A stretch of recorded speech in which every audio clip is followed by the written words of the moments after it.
The Prophet Muhammad ﷺ was not yet born when his father Abdullah died. Amina, the Prophet Muhammad's mother, was left alone. When the little boy was born, she was very happy. She thought of her baby as being very special. There was a custom among the Arabs of that time for little children to be brought up in the desert. They thought that was best for them. So they sent them to live with the desert tribal women who looked after these foster children as their own. Halima Saadia and her family lived in the desert. They were very poor, their donkey was very old, and their she camel gave no milk. Halima had a little son, but he was always hungry. She had no milk to give him. Halima came to Mecca with some other desert women. The townspeople gave their children to these women to take to the desert.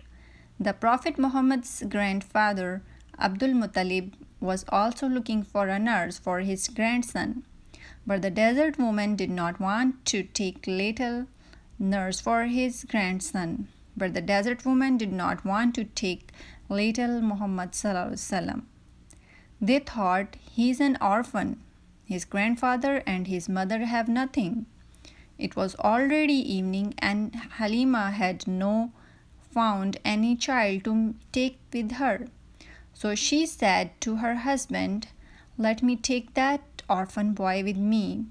Nobody wants to take him." Her husband said, "Do it. Maybe Allah will bless us because of him." Halima then took charge of little Muhammad ﷺ and they left Mecca. They only stopped when they reached the desert. Halima's husband went to milk the she camel.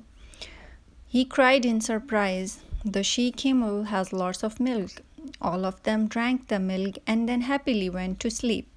In the morning, Halima's husband said, "Halima, you have taken a blessed boy."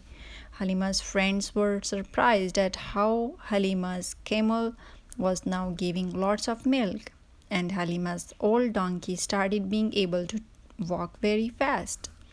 Halima's tribe lived in a barren stretch of desert where nothing grew. All of them often went hungry. But when little Muhammad ﷺ came to live with them, everything changed. Now Halima's sheep and her camel always had lots of milk. People began to say, "Let's graze our sheep and our camels where Halima takes her flocks. Her animals are well fed and they always give lots of milk." Muhammad ﷺ grew up and returned to his mother, but his mother died soon afterwards. He then went to live with his grandfather, Abdul Muttalib. When he died, the Prophet's uncle Abu Talib became his guardian.